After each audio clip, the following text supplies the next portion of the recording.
حضرت رحمتullah علیہ اسی صدیقی خان وادے کے فرد تھے.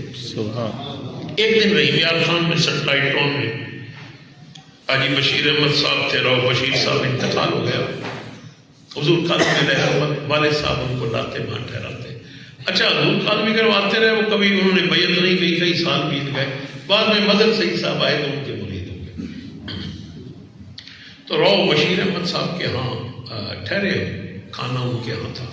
خواجہ نصیر الدین محمود صاحب آستان عالیہ تھلہ شریف کے بڑے بزرگ ہیں ہمارے بہت. ان دنوں یہ جمعیت علماء پاکستان کے ضلع رسالت تھے اور حضرت قائد اہل سنت سے بڑی محبت کرتے تھے اور قائد اہل سنت بھی ان سے بڑی محبت فرماتے تھے.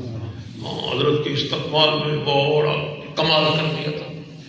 تو انہوں نے پوچھا، میں ساتھ بیٹھا ہوں، ریاض نوری صاحب ہیں مراد اور بھی کئی تھے، کہ حضور میں نے سنا ہے کہ سیدنا صدیق کے وہ انگوٹھے پر جو سانپ نے ڈسا تھا اس کا نشان ابھی بھی اولاد کے انگوٹھے پر ہے. کہا ہے حضور آپ کے بھی انگوٹھے پر؟ فرمایا ہے.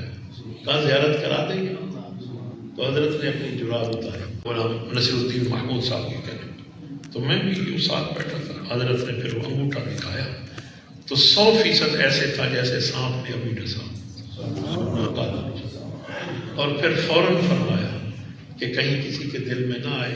فرمانے لگے کہ حضرت یہ اس اولاد کے انگوٹھے پر ہے جو غار کے واقعہ کے بعد پیدا ہو. ایسا نہ ہو آپ لوگوں کی تلاشیاں لیتے رہیں اور کہیں یہ صدیقی کام ہے. آپ کا کام نہیں ہے کام ہو.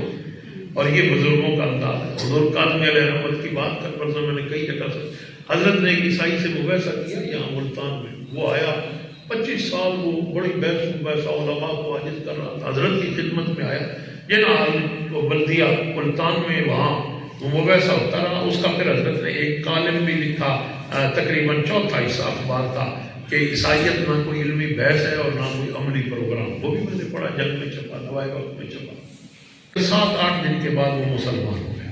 وہ پادری تھا، بڑا مولوی تھا. جب وہ مسلمان ہوا نا تو پھر مسلمان بھی اکٹھے ہوئے، جوش جذبہ ہو گیا. اس کا خطاب ہوا. اس نے کہا حضرت تھا فیصلہ آباد کا مقام کا. کہنے لگا مجھے 25 برس ہو گئے علماء سے یہی بحث کرتے ہوئے، کبھی کسی عالموں نے یہ جواب نہیں دیا جو آپ نے دیا. میں مطمئن ہو گیا. حضرت نے کیا فرمایا؟ میں بڑا عالم ہوں، ان بیچاروں کو کیا پتا تھا. حضرت نے فرمایا محترم جواب ان علماء کے بھی یہی تھے جو میں نے دیے ہیں، لیکن آپ کی ہدایت کا وقت یہ ہم بزرگوں کا ذکر کرتے ہیں، اس سے بھی کچھ سیکھنے کی کوشش کریں. تو حضرت قائد اہل سنت رحمتullah علیہ بہت بڑے پیر بھی تھے، بہت بڑے بڑے لوگ. میں نہیں کہتا، مجھے مولانا محمد اکرم رضوی شہید رحمتullah علیہ نے کہا کہ واقعی صدام حسین قائد اہل سنت کے مرید. اچھا حضرت کی عادت تھی ساری زندگی کہیں بھی نہیں کہا فلاں میرا مرید ہے. مرید پاس بیٹھا اس کو بھی نہیں کہا یہ میرا مرید، اس کا نام لے کر ہوگا یہ ڈاکٹر صاحب ہیں، یہ فلاں ہیں. کسی کے پاس بھیجنا ہوتا ہے. ایک دفعہ ایک مسجد کا مسئلہ تھا رحیم یار خان میں، تو ڈاکٹر ریاض احمد خان صاحب حضرت کے پاس گئے. حضرت نے معین الدین شیخ جو 2002 میں حیدرآباد کے ضلعی ناظم بھی منتخب ہوئے، ان کو حضرت نے خط لکھا. ان کا شعر تھا باسی ٹاؤن میں، ایک مسجد کا معاملہ تھا. اہل سنت کو مل گئی دعوت اسلام. تو حضرت نے ان کو لکھا کہ ڈاکٹر ریاض صاحب آ رہے ہیں، ان کا مسئلہ سنیں. یعنی یہ نہیں کہا کہ آپ بھی میرے مرید ہیں، یہ بھی مرید ہے، اس کا یہ طریقت کے بھائی ہیں. نہیں، حضرت کی عادت نہیں تھی. اور جمال نصف بھی ایک اہل حدیث تھا، جنگ میں لکھتا تھا. بعد میں اس کا بیٹا بھی وہ جو رنگین پیج ہے سیاسی، اس کا وہ ایڈیٹر رہا اپنا جاوید جمال نصف، یہ ناروال کے رہنے والے. تو وہ اس نے ایک مرتبہ کالم لکھا، وہ احسان الہی ظہیر کا قریبی تھا. اس نے کہا ایک کانفرنس بلائی تھا. اس نے کہا میں وہاں گیا ہوں اور سچی بات یہ ہے کہ صدام حسین کی آنکھوں میں مولانا نورانی کے لیے وہی چمک تھی جو مرید کی آنکھوں میں پیر کے لیے. بہرحال میں عرض کر رہا ہوں اتنے بڑے پیر تھے اور کیفیت یہ تھی. دورہ کیا، کسی نے پیسے دیے نہیں، مجھے اس کی ضرورت نہیں. میں نے ریٹرن ٹکٹ بھیجا. آپ کو رحیم یار خان آ رہے تھے. ان دنوں سردار محمد خان تلاری ہمارے صوبائی جنرل سیکرٹری تھے. جنرل محمد انصاری صاحب صدر تھے. جنرل کے مظہر خان صاحب اس وقت مرکزی جنرل سیکرٹری تھے. اور یہ حضرت کے ساتھ تھے. فیض اللہ میں 99 میں جلسہ تھا. تو خود حضرت تھے، مفتی وحید نقشبندی صاحب تھے، احمد قادمی صاحب تھے، بڑے بڑے علماء تھے. تو حضرت نے جاتے ہوئے محمد اختر خان ایڈوکیٹ صاحب جو اب ہمارے صدر ہیں، اس وقت وہ تحصیل کے جنرل سیکرٹری تھے، ان کو جاتے ہوئے یہ حضرت سے بیعت بھی ہو گئے تھے، ٹکٹ بھی واپس کر گئے اور 200 روپیہ اور بھی دے گئے کہ یہ نور احمد کو دے دینا مدرسے میں خرچہ، میں تو آگے جا رہا ہوں، میں نے تو جہاز پر جانا ہی نہیں۔ کوئی کہتا ہے بھائی مجھے اس کی ضرورت نہیں، اور جب کوئی وہاں جا کر پیش کرتا تو کہتے آپ ضرور، آپ مسافر ہیں، آپ ذریعہ اس کو جیب میں ڈالیں۔ سندھ میں سیون شریف میں کانفرنس ہوئی، بڑے بڑے پیران عظام یقیناً بزرگ ہیں، ہمیں تو یہ نہیں کہ ان پر اعتراض کر رہے ہیں، ویسے ہی بات کر رہا ہوں حضرت کی حفاظت کے لیے کہ وہاں بڑی بڑی لینڈ کروزریں اور کروڑوں روپے کی گاڑیاں، اور پیچھے لوگ بھاگ رہے ہیں، مرید پاؤں میں جوتا نہیں ہے، کپڑے گندے ہیں۔ اور مجھے ایک صاحب کہنے لگے، کراچی کے ایک بڑے سیٹ کہنے آپ ان کو ممبر تھے، تو میں بھی وہاں کھڑا تھا، مجھے کہنے لگے دیکھو کتنا بڑا فرق ہے، مولانا نورانی کے پاس گاڑی نہیں ہے، گاڑیوں والے آگے پیچھے بھاگ رہے ہیں، اور یہ بڑے بڑے پیر گاڑیوں پر ہیں اور پاؤں سے ننگے لوگ آگے پیچھے بھاگ رہے ہیں۔ علامہ اقبال کا ایک واقعہ بڑا مشہور ہے، وہی سنا۔ ایک پیر صاحب تھے، علامہ اقبال کی موجودگی میں وہ بزرگ تھے، تشریف لائے، ان کے مرید بھی آتے، باتیں ہوئی، انہوں نے دس موسیقی اور سستا وقت تھا، انہوں نے کہا حضور دعا کریں، میں 100 روپے کا مغروض ہو گیا ہوں، اللہ میرے دل کے اور میرا قرضہ ہے۔ انہوں نے دعا کی اور وہ کسی سے 10 روپے مانگ کر لایا تھا، پیر صاحب کو نذرانہ پیش کیا۔ علامہ اقبال نے کہا کہ حضرت آپ کی دعا بڑی مقبول ہے، یہ اثر میں نے فوراً دیکھا، پہلے وہ 100 کا مغروض تھا، بھائی 110 کا ہو گیا۔ تو عمومی رویہ یہ ہے کہ کہیں مطلب ہے یہ نہیں دیکھنا اس کی کہ وہ کہتے نہیں ہم تو لے کر جائیں کہ ہم آئیں، اور حضرت 1 2 4 پتہ نہیں کتنے لوگوں کو دیا، اور جنہوں نے دیا وہ پتہ نہیں کیا کہتے تھے، حضرت نے کبھی نہیں کہا میرا اس پر یہ احسان۔ فیصل آباد میں مولانا سید اسد صاحب ابھی دنیا میں نہیں ہے، ابھی جوانی تھی ان کی، کالونی میں حضرت نے ایک نکاح بنایا، سستا وقت تھا، غالباً یہ 74 76 کی بات، اس نے 1 لاکھ روپیہ اس دور میں نذرانہ حضرت کو پیش کیا، لکھا حضور یہ نذرانہ 1 لاکھ، فرمایا یہاں مقامی آدمی کون ہے، فرمایا یہ ان کا حق بنتا، اس نے بھاگ کر حضور 1 لاکھ ہے، بھائی ان کا حق ہے، ہاں یہ ان کے علاقے میں نکاح ہوا۔ آپ اور میں اپنے آپ پر غور کریں، 1000 بھی کسی کو دینے کو تیار ہے، اور سارے ہی مولانا نورانی بننے کو تیار ہے، جس کو دیکھ لو وہی مولانا نورانی، وہی قائد ملت اسلامی۔ آج تو یہ حال ہے، ریوڑیاں تقسیم ہوتی ہیں، ہاں میں کیا کہوں، وہاں کچھ ایسے نام بھی لیے جا سکتے ہیں جو لوگوں سے کہتے ہیں یار مجھے مفتی کہو، ہاں، اور اپنے نام کے ساتھ خود لکھتے ہیں مفتی فلانا، اور حضرت کیا لکھتے تھے، فقیر شاہ احمد نورانی۔ ایک پیر صاحب بڑے مشہور ہیں، میں ان کا ذکر نہیں کروں، میں اور ڈاکٹر ریاض صاحب ان کے پاس کہہ رہے ہیں، انہوں نے اپنا کارڈ دے دیا، وزٹنگ کارڈ، اب انہوں نے کارڈ پڑھا، سلطان الاولیاء اور یہ اور وہ، اور آخر میں ان کا نام، اللہ کے بندے تمہارا کارڈ ہے، اور مولانا نورانی کا وزٹنگ کارڈ تھا شاہ احمد نورانی صدیقی، ختم۔ اتنی پٹی آپ کے گھر پر لگی ہوئی ہے، اس پر لکھا ہوا ہے شاہ احمد نورانی، زیادہ 1.5 2 انچ چوڑی اور 4 سے 6 انچ لمبی، اس پر لکھا ہوا شاہ احمد نورانی صدیقی۔ حضور قادری علیہ رحمت ساری زندگی دستخط فرماتے لکھتے فقیر احمد سعید قادری، یہاں جناب مفتی اور فلاں، اور ایک بہت بڑے عالم تھے، میں حکیم محمد موسیٰ امرتسری رحمۃ اللہ علیہ کی خدمت میں، بڑے بزرگ تھے، انہوں نے مجلس رضا قائم کی، لاکھوں کتابیں مفت تقسیم کی اس کے، اور بڑے لوگوں کو اعلیٰ حضرت سے روشناس کرا۔ تو ایک دن ان کے پاس بیٹھے تھے تو وہ فرمانے لگے، اس عالم، وہ بھی دنیا سے چلے گئے، بڑے عالم تھے، بڑے سکھا، بڑے رائٹر تھے، بڑی کتابیں ان کی مشہور، کہا کہ وہ میرے پاس اگلے دن تشریف لائے، کہنے لگے یار ٹوکا لینا ہے، حکیم صاحب ریلوے روڈ پر ٹوکوں کی دکانیں تھیں، ان کا مطلب بھی وہی تھا، تو کہنے لگے، بڑے بزرگ تھے اس وقت، تو کہنے لگے کہ میں کہنے لگے ٹوکا لینا، میں ٹوکے والے کو سدیا کہ حضرت نے ٹوکا دے، وہ کہا انہیں ٹوکا لے کے چلے گئے تو وہ میرے کو آ گیا، انہیں کہا جی تسی تو کوئی افلاطون بھیج دیتا تھا، کیوں؟ کہتے انہوں نے کہا بل بڑھا دے، میں نام پوچھا، میں لکھا مولانا فلاں، تھلے ایک ٹوکا ادھر تھا، انہیں کہا نہیں میں نام لکھی، انہیں کہا بل دو، بل دیتا ہوتے انہیں لکھا جناب محقق زمان فلاں فلاں فلاں فقیہ جو وہ کہتا جی ادھا صفحہ انہیں آپ ہی بھرے اپنے القابات دا، تھلے اپنا نام لکھ کے میں نے کہا ہوں بل بڑھا۔ یعنی لوگوں کے پاس جا کر ان سے کہیں گے کہ دیکھو جی مجھے تو لوگ اتنا تو کرتے ہیں، مولانا نورانی کو ان مصنوعی سہاروں کی کوئی ضرورت نہیں، کرائے کے چوارے پر زندگی بسر کر رہے ہیں۔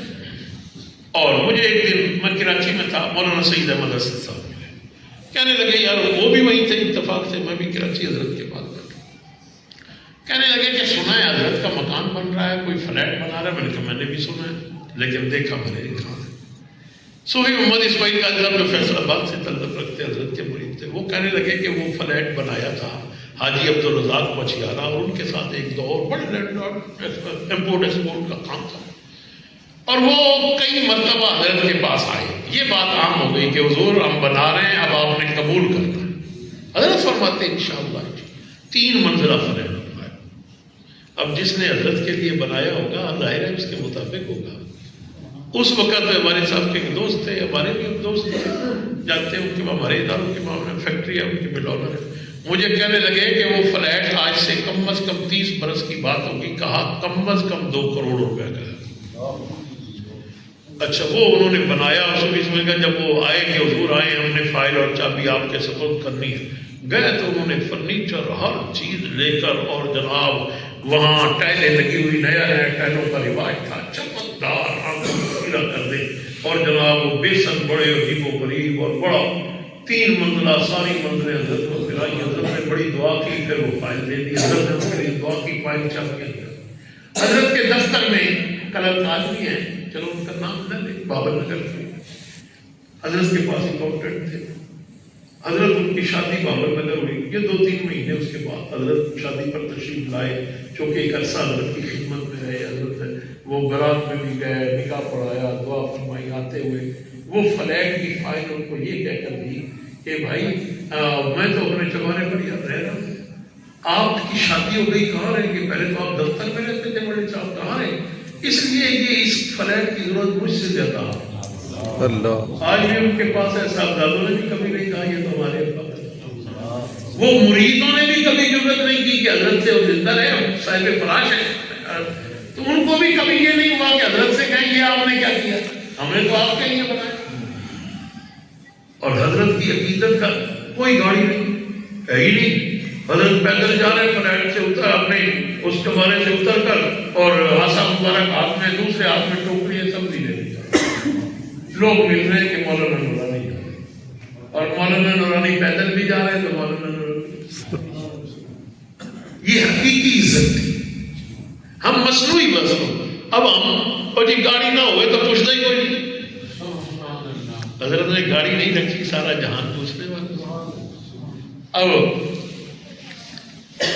حضرت کی کیا ایک دن مثال ہو گیا، ایک بڑے بزرگ ہیں، اب میں اصل میں نام نہیں لیتا، نام سب کے جانتا ہوں، ایسا نہ ہو کہ کہیں ان کے بچے پر سمجھے کہ یار یہ کیا آپ نے شروع کر دیا، ان کو مرکزی جماعت اہل سنت تعمیر بنا گیا، وہ تشریف تھا، حالانکہ اس میں حرج کوئی نہیں، اس لیے کہ ہم تو قائد اہل سنت کے اوصاف میں ہیں۔ تو حضرت نے کہا کہ ان کے پاس نا ایک وہ ایسے ہی موٹر سائیکل تھا، حضرت نے کہا کہ آپ کوئی گاڑی رکھ لیں، اندر گئے، لفافہ لے کر آئے اور فرمایا یہ لے جائیں اور گاڑی لے لیں، ایک چھوٹی موٹی آپ مرکزی جا کر کام کریں۔ یہ نیچے اتر رہے ہیں اور وہ سیٹھ اوپر بیٹھے ہوئے تھے، جیسے ہی حضرت نے وہ بھاگ کر نیچے اترا، اس نے کہا یہ جو لفافہ مجھے دے دیا، چابی اپنی بڑی گاڑی کی دی، کہا یہ آپ لے جائیں، بس یہ تبرک ہو۔ لوگوں کی کیفیت یہ تھی۔ جنرل کے مدر خان صاحب سے جنرل ہو گئے، حضرت کے بڑے عقیدت مند تھے، گورنر سرحد رہے، ایک دن حضرت سے کہنے لگے حضور اچھا نہیں لگتا، آپ گاڑی میں آپ کو پیش کرتا ہوں، آپ کو گاڑی دینے۔ حضرت نے پوچھا یہ کس کے لیے؟ اب وہ ذرا سوچ میں کون کا حضور یہ جماعت کے لیے چہرے سے بات. حضرت نے کہا یہ جماعت کی گاڑی ہو اور میں پھر اس کو کبھی چلاؤں, کبھی اپنے کام سے چلا جاؤں, بچے میرے لے جائیں, اس کا ذمہ دار کون ہو؟ اللہ. انہوں نے جلدی سے کہا حضور یہ آپ کے لیے. فرمایا پھر مجھے تو اس کی ضرورت نہیں. اللہ. حضرت کو 88 کے الیکشن میں کسی نے آئی ایس بیٹی نہیں دے کر الیکشن کا, حضرت نے کہا نیازی صاحب کے نام پر. ایک اور گاڑی آئی, فرمایا نیازی صاحب کے نام پر. ایک اور ایمبولینس آئی, فرمایا جنرل صاحب کے نام پر. ایک اور گاڑی آئی دفتر کی, خیبر تھی وہ اس وقت 1000 سی تھی, خیبر بھی ایک اچھی گاڑی تھی, ابھی ایسی گاڑیوں کا اتنا رواج نہیں تھا. وہ جماعت کے دوسرے عہدیداروں کے پاس.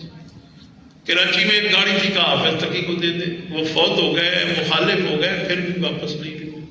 ان کا کتنا بڑا احسان ہے. آج شام میں کس طرح شیعہ سنی لڑ رہا ہے, عراق کس طرح تقسیم ہوا, صدر صدام کو کیسے پاکستان میں سازشیں کیوں کام نہیں آپ نہیں ہو رہی, یہ مولانا نورانی کی مہربانی. وہ جو اس وقت سپاہی محمد بن چکی تھی, سپاہی صاحبہ ایک دوسرے سے لڑائی تھی, گلے کاٹے جا رہے تھے, مولانا نے ان سب کو ایک جگہ بٹھا دیا اور پھر وہی حضرت کے ہاتھ جوڑتے تھے. اور حضرت ایک دفعہ اجلاس میں ایسی بات ہو گئی, علامہ شبیر احمد ہاشمی رحمۃ اللہ علیہ, میں نے کہا وہ فرمایا کہ حضور اب ہم بوڑھے ہونے والے ہو گئے, ہمارے تو گھٹنے بھی کڑک گئے, آپ کو تو گاڑی چاہیے نہیں, کوئی سانو ہی لے رہے ہو. اجلاس میں پڑی گئی شورا, سب نے اس پر باتیں کی. جب بات ختم ہوئی تو حضرت فرمانے لگے سنجیدہ. حضرت نے فرمایا ہاشمی صاحب پیسوں کا کوئی مسئلہ نہیں ہے, آج بھی ہم چاہیں تو ڈھیر لگ جائیں, لیکن یاد رکھیں پیسہ اپنے ساتھ خون لاتا ہے اور میں سنیوں کو مروانا نہیں چاہتا. اب ہمیں بتاتے ہیں لوگ پڑھے وہ کتنے کامیاب ہیں, کتنی گاڑیاں ہیں, لمبے لمبے کارواں ہیں, لیکن یہ بھی دیکھیں انہوں نے کتنے بندے سنی شہید کروا. مولانا نورانی کا کمال دیکھیں, مرزائیوں کو غیر مسلم بھی اقرار دلوا دیا اور لوگوں کو نہیں. کتنی بڑی حکمت. دھرنے میں اکیلے جاتے رہے, کسی کو گرفتار نہیں کروایا. پھر حضرت فرماتے پارٹیاں جلوس نکالتی, حضرت فرماتے دیکھو فلاں فلاں نے ضیاء الحق کے ساتھ کھایا ہے تو حساب نہیں دے. فرماتے ہمارا بنکر بیچارہ پس رہا, ہم ہمیشہ اپوزیشن میں رہے, کبھی اقتدار میں نہیں گئے, اس کو اقتدار کا نفع نہیں ملا تو کم از کم اسے جیل کی ہوا بھی تو نہ ملا. فرمایا ہمارے غریب بنکر ہیں, اگر یہ جیلوں میں بند ہو جائیں گے کون ان کی ضمانتیں کرے. حضرت نے اس حکمت عملی سے کام کیا کہ کوئی اور کام کتنے بڑے کیے. مرزائیوں کو غیر مسلمہ خدایت قرار دلوانا کوئی معمولی بات تھی 8 ممبروں کے ساتھ. اور یہ بھی آپ کو عرض کروں, قومی اسمبلی میں آج تک جمعیت علماء پاکستان کے علاوہ اہل سنت کی کوئی جماعت اپنے نشان پر اسمبلی میں نہیں پہنچی. اور جمعیت علماء پاکستان کے 70 میں 8 قومی اسمبلی کے, 7 سندھ میں صوبائی اسمبلی کے, 5 صوبائی اسمبلی پنجاب میں منتخب ہوئے. پھر 77 کے اندر کل میرے خیال 17 سیٹیں ملی تھی قومی اتحاد کی 9 جماعتوں کو, جس میں سے 7 صرف ہماری تھی. اور پھر صوبائی اسمبلی کا الیکشن ہونے سے پہلے اسمبلیاں ڈیزالو ہو گئی, ہم نے بائیکاٹ کر دیا قومی اتحاد.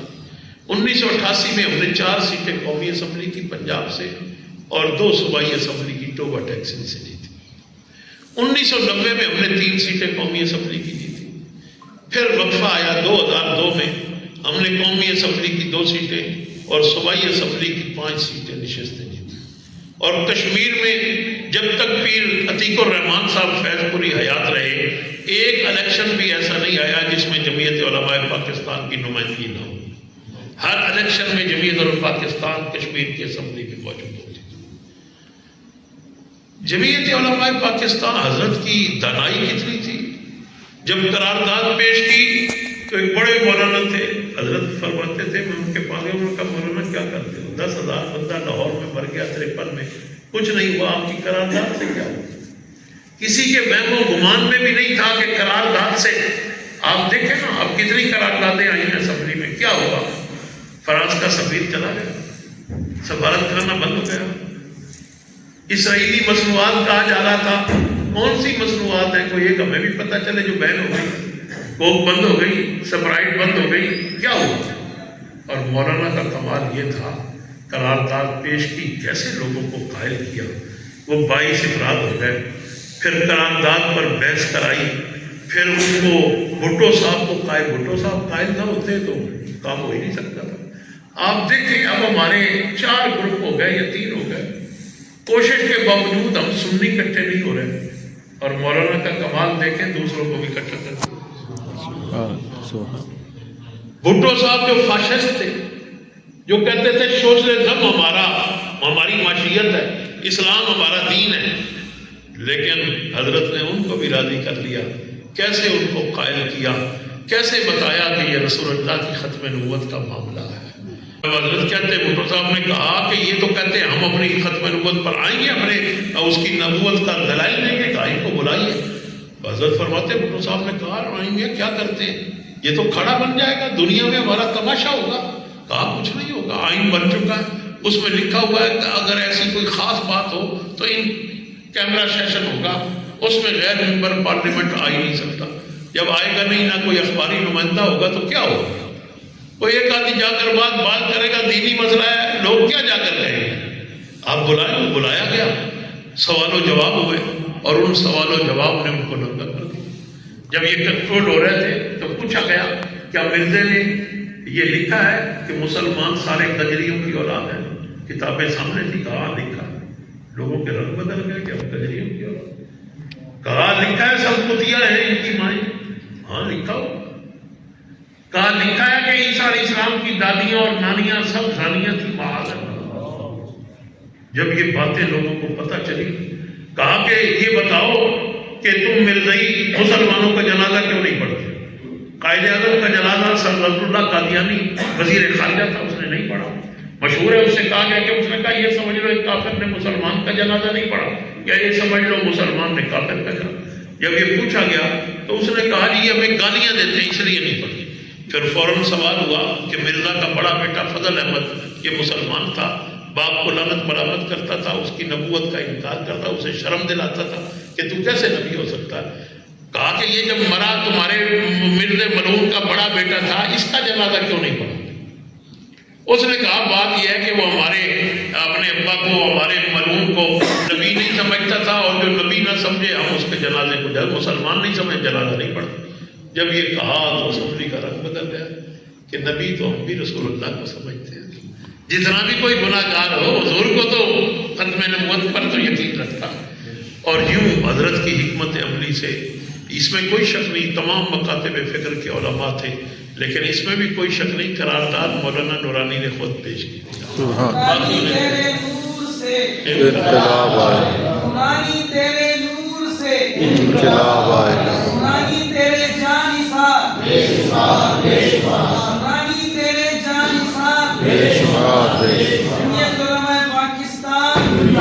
ایک دن میں حضرت کے ساتھ تھا، حضرت جا رہے تھے ڈیرہ غازی خان، پچھلی سیٹ پر میں اور یہاں ایک رفیق ہوئے تھے، ساتھ ہوتے تھے ہم ساتھ، محمد خان نغاری صاحب۔ حضرت کی کیفیت یہ تھی کہ سنتوں پر ایسی نگاہ ہوتی۔ ایک دن مجمع عام تھا، لاہور میں جلسہ تھا، ہمارے ایک دوست ہیں کانا کے بھی ہیں، ان کا ماما کھل گیا، انہوں نے بیٹھے بیٹھے ہم بھی کبھی کرتے ہیں بات، تو حضرت کی وہاں سے نگاہ فرمایا امامہ کھڑے ہو کر اور پجامہ بیٹھ کر بات کرنا چاہیے، سنت ہی ہے۔ تو وہاں جا رہے تھے تو حضرت نے کہا پانی ہے، ابھی منرل واٹر نیا آیا تھا، اور لغاری صاحب نے لے کر رکھا، بوتل 1.5 لیٹر کی پیش کی، حضرت نے ایک گھونٹ پڑا اور اگل دیا، کلی کر دیا، اور فرمایا لغاری صاحب اس کو گرا دیجیے، اس کو۔ لغاری صاحب اب کہیں کہ بوتل ابھی لی ہے، اس دنوں اس کی بڑی اہمیت تھی، یہ جناب جی وہاں لے چلتے ہیں فریج۔ حضرت نے کہا سنیے لغاری صاحب، حدیث مبارکہ میں ہے دھوپ کا گرم پانی پینے سے برس کا خطرہ ہے، اور یہ دھوپ میں گرم ہے، جون کی مہینہ تھا جولائی، یہ دھوپ میں گرم ہو گیا۔ اللہ کے حبیب صلی اللہ علیہ وسلم کی سنتوں پر ایسا عمل۔ ایک دن حضرت ورلڈ اسلامک مشن کے دفتر میں بیٹھے تھے، اور صوفی اسماعیل صاحب بھی وہی تھے۔ افریقہ سے یا یورپ سے ایک خط آیا اور ایک ساتھ میں بسکٹ کا ڈبہ آیا۔ حضرت پاکستان میں نہ کوئی فتویٰ جاری کرتے تھے نہ مسئلہ بیان، لیکن حضرت کے پاس ورلڈ اسلامک مشن کے تحت کئی سوالات آتے، حضرت ان کے جواب۔ تو وہ باہر سے آیا تھا، انہوں نے ایک بسکٹ کا ڈبہ بھیجا، اس پر اجزاء لکھے ہوئے تھے۔ سوال انہوں نے یہ کیا کہ یہ اجزاء حلال ہے یا حرام ہے۔ یا یورپ میں بحث چل رہی ہے کہ یہ فلاں چیز حرام ہے، فلاں سور کی چربی سے بنتی ہے، اس کا کیا ہو؟ تو حضرت مختلف کتابوں سے اس کو دیکھ کر فتویٰ لکھ رہے ہیں۔ تو علماء سندھ سے ایک وفد آیا، سندھ کے علماء سامنے بیٹھے تھے، ان کے عقب میں الماری تھی جس میں کتابیں تھیں۔ دو ہستیوں کو یعنی میں نے دیکھا بھی اور پھر اپنے بزرگوں سے حضور کاظم علیہ اپنے والد صاحب سے بھی سنا کہ وہ ہر وقت بابزو رہتے، ایک حضور کاظم علیہ رحمت اور ایک قائد رسول۔ اچھا، حضرت نے وہ کتاب چاہیے تھی، وہ پڑھی تھی، ظاہر ہے پھر تو اوپر سے اکھڑ جاتا۔ حضرت نے پوچھا، وہ 5-8 علماء تھے جو الماری کے ساتھ، مولانا آپ کا وضو ہے؟ کتاب نکال۔ اس نے یوں گھڑی دیکھی اور کہا حضور ابھی تو نماز کا ٹائم نہیں ہوا۔ حضرت نے کہا اچھا مولانا آپ نماز کے لیے وضو کرتے ہیں؟ مولانا ہر وقت باوضو رہا کریں، وضو مومن کا خفیہ ہتھیار ہے، یہ مومن کی حفاظت کرتا۔ تو حضرت کا یہ کیفیت تھی۔ اور ایک دفعہ ایسا بھی ہوا، ایک ملک کی طرف سے بڑا خطیر رقم کا آیا کہ آپ ان گنت پیسے دے دیں، یہ کریں، دفتر بنائیں، گاڑیاں لیں، اور ایک بڑا انقلاب آیا ہوا تھا ہمارے ہمسائے ملک میں، ان کے بڑے امام تھے، انہوں نے بندے بھیجے، حضرت نے میٹنگ بلا لی۔ جب وہ چلے گئے تو حضرت نے آپس میں مشورہ کیا، اس میں بڑے بڑے لوگ تھے، حضرت شاہ فریض الحق صاحب، سب نے بار بار رائے دینا شروع کیا، ہر کوئی کہے جی بڑی اچھی بات ہے، پیسے ہی تو نہیں ہے، یہ پیسے دیں گے۔ جب سب کی باتیں ہو گئی، حضرت نے فرمایا میری میں ایک بات سن لیں، پھر آپ جو فیصلہ کریں گے منظور کر۔ حضرت کبھی ایسا بھی ہوتا کہ حضرت کچھ اور فرماتے، جب اکثریت اور کہتی تو حضرت مان لیتے تھے، لیکن اکثر یہی ہوتا کہ حضرت کی بات آخری ہوتی ہے۔ اور پھر شاہ فریض الحق صاحب اس کو ساری مجلس شورا بحث کرتی، اور پھر حضرت فرماتے شاہ فریض الحق پروفیسر رحمۃ اللہ علیہ کہ بھئی ایسا کرتے ہیں، سارا اختیار قائد سنت کو دیتے ہیں، آپ جو فیصلہ کریں گے ہم سب کو منظور ہے۔ سب کہتے ہیں ٹھیک ہے۔ تو وہ حضرت نے کہا سنیے، آج تک ہم جو کام کر رہے ہیں وہ نظام مصطفیٰ کے، ہمارے ہاتھ میں حضور کا دامن ہے، پیسہ تو نہیں ہے، حضور کا دامن ہے۔ یہ جن کا آپ کہہ رہے ہیں پیسے لے لیں، اگر ہم ان سے پیسے لیں گے تو کام بھی تو ان کے لیے کریں گے۔ اگر ہم نے کام مدینے والے کے لیے کرنا ہے تو بس انہیں سے لیتے رہیں، کسی اور سے لیں گے پھر کام ساری زندگی کسی سے لیں گے، پھر کسی سے لیں گے۔ بڑے ایک دفعہ ضیاءاللہ کا مارشلہ ہے تو پیر اعجاز صاحب کے گھر میں حضرت ایک پریس کانفرنس ہوئی، وہاں تشریف لائے، تو ایک بڑی ایجنسی کے بڑے افسر بریگیڈیئر صاحب رینک کے آگے آئے اور کہنے لگے کہ مجھ سے حضرت ذرا علیحدگی میں 2 منٹ۔ حضرت کے ہاتھ میں بیگ تھا، ایک اس کو لگائے، کہا تم کون ہوتے ہو مجھ سے علیحدگی میں بات؟ جاؤ ضیاءاللہ کو علیحدگی میں بات کرنی ہے تو وہ کرے، تم کون ہوتے ہو علیحدگی میں بات؟ وہ تو نہیں، بھاگ کر گاڑی میں بیٹھا ہو گئے۔ یہ مولانا ضیاءاللہ صاحب نے بلایا، اس بات کو جنرل کے احمد خان صاحب نے پورے انٹرویو میں ذکر کیا، انٹرویو بھی میرے پاس ہوگا، اس کو علیحدہ بھی چھاپا گیا۔ انہوں نے کہا کہ میں وفد میں تھا، میں مجاہد ملت مولانا عبدالستار خان نیازی، مولانا شاہ احمد نورانی اور 5 افراد تھے، یہ بڑے، اور ان کے ساتھ 2 حضرت ملک محمد اکبر ساکی، یہ بڑے معروف ہوئے تھے صوبہ پنجاب کے ساتھ، اور پیر اعجاز ہاشمی صاحب، یہ 2 بھی ساتھ تھے۔ جب حضرت کی عادت تھی، جب کہیں مذاکرات کے پوچھتے ہی کتنے ہیں آپ، وہ کہتے ہیں ہم 3 ہیں، تو حضرت باقیوں کو کہ ہم بھی 3 جائیں گے۔ وہاں پہنچے تو ضیاءاللہ صاحب کے ساتھ ضیاءاللہ تھے، محبوب الحق تھا، اور ان کا وہ اسحاق تھا، اور ان کے ساتھ جنرل فیض علی چشتی ان کے بہت وہ تھا، اور ایک اور بندہ مجھے نام ذہن میں نہیں ہے۔ یہ کہا وہ 5 آدمی، کہا ہم بھی 5 جائیں گے۔ اب وہ ساقی صاحب کہے میں نے جانا ہے، حضرت نے کہا وہ 5 ہیں، ہم بھی کہا نہیں ہم نے بھی عمل کہا پھر ایسا کریں آپ اور اعجاز ہاشمی چلے جائیں، میں اور مولانا نیازی باہر بیٹھ جاتے ہیں، جائیے آپ۔ نہیں تو پھر انہوں نے کہا آپ کو باہر ہی بیٹھنا ہوگا۔ اب جنرل کے احمد صاحب کہتے ہیں کہ حضرت ضیاءاللہ صاحب کے کہتے رہے تو کیا کہتا ہے تو، اور میں ان کو گھور کر دیکھوں کہ یہ جنرل ہے تو نہ کہیں، تو میرے گھورنے کی تپش انہوں نے محسوس کی، لگا ایسے کہ انہوں نے غور ہی نہیں کیا، لیکن میں نے دیکھا کہ حضرت نے محسوس کیا تو سے تم پر آ گئے۔ اس نے کہا کہ آپ میرے بارے میں کیا کہتے ہیں؟ کہ تو سب سے بڑا جھوٹا ہے اس ملک کا۔ اس نے کہا وہ کیسے؟ کہا تم نے کعبۃ اللہ میں کھڑے ہو کر نہیں کہا کہ میں 90 دن میں الیکشن کراؤں گا، اور اب تک نہیں کرا۔ جو کعبۃ اللہ میں کہے اور کام نہ کرے اس سے بڑا۔ اس نے کہا حضرت بات یہ ہے کہ ہم نے اب یہ سوچا ہے قومی اتحاد کو وزارت دین 8-9 مہینے بعد سب کو بھگا دیا. حضرت قائد سنت نے اس وقت قومی اتحاد چھوڑ دیا. فرمایا ہم حضرت کے خطابات فرماتے تھے کہ ہماری منزل اسلام تھی. کچھ دوست اسلام آباد میں انہوں نے لفظ اسلام جو دیکھا اسلام آباد میں اتر گئے کہ یہ اسلام، لیکن ہماری منزل تو اسلام ہے. ہم انشاءاللہ جدوجہد جاری رکھیں. اس نے کہا جی وہ تو چلے گئے ہیں، مخلص نہیں تھے، آپ بڑے مخلص ہیں، آپ پیر صاحب پگاروں کو ساتھ ملا دیں، 1/3 ان کو دے دیں، 12 وزارتیں بنا لیں، 4 ان کو دے دیں، آپ رکھ لیں، آپ وزیر اعظم بن جائیں. 3 سال کے لیے ہم معاہدہ تحریری کرتے ہیں، آپ ملک میں اسلام کا کریں. حضرت نے فرمایا ضیاء صاحب ہمارے ہاں جو منتخب ہوتا ہے وہ صدیق ہوتا ہے، جو عامر ہوتا ہے وہ یزید ہوتا ہے، اور ہم یزید کے ساتھ نہیں. یہاں ہر آدمی کہتا ہے میں کونسلر بن جاؤں، اور مولانا نورانی نے کہا میں وزیر اعظم بھی تب بنوں گا. پھر فرمایا ہم چور دروازے سے اقتدار میں نہیں آئے، اگر کبھی آئیں گے انشاءاللہ اللہ نے چاہا تو منتخب ہو کر. یہ مولانا ایک دن تو اس ایک صاحب بیٹھے تھے اور ہمارے ایک وہاں بڑے شاہ صاحب تھے کراچی میں، حضرت کے مخالف ہو گئے، جماعت میں تھے. پھر 85 کا الیکشن لڑا، پھر نظام مصطفیٰ گروپ بنا، حاجی حنیف طیب صاحب، اپنا پرور قادری صاحب، پھر عبد المصطفیٰ علی صاحب، اور یہ میرے گروپ بن گئے. تو وہ سیٹھ آئے گئی حاجی عبدالرزاق مجارہ، اور ایک بندہ ساتھ تھا ان کے دبئی سے آیا. تو اسماعیل صاحب کہتے میں بیٹھا تھا اور وہ کہنے لگے کہ یہ آئے ہیں، آپ نے کو ایسے کرنی کا واقعہ سنایا تھا، ان کو بڑا وہ ذرا سنا دیں. تو حضرت کی عادت تھی اگر کوئی آ کر کہتا نا حضور وہ واقعہ کہتا تھا تو جیسے مجمع میں سنایا ہوتا پورا سنا. ایک آدمی کے لیے حضرت سنا دیتے، یہ نہیں کہتے تھے کہ میں اس کو پورا سنایا، وہ محسوس ہوا. اس کے بعد انہوں نے کہا مجارہ صاحب، انہوں نے کہا جی وہ فلاں شاہ صاحب سنا ہے آپ کے مخالف ہیں. فرمایا وہ سنی ہیں، بڑے عالم ہیں، پیر ہیں، کیا کہتے ہیں حاجی صاحب آپ؟ اس نے پھر کہا کہ حضور وہ آپ کے مخالف ہیں. حضرت نے پھر وہ ایسا انداز اختیار کیا کہ وہ مطمئن ہو کر چلے. کہ وہ کہتے ہیں نیچے گئے تو سوئی صاحب کہہ رہے ہیں میں نے کہا حضور پاکستان میں اتنا سا چھوٹا مولوی اور پیر بھی مخالف کو برداشت نہیں کرتا، اور آپ کے وہ سخت مخالف ہیں، آپ نے ان کو کہہ دیا کہ نہیں جی کوئی ایسی بات نہیں.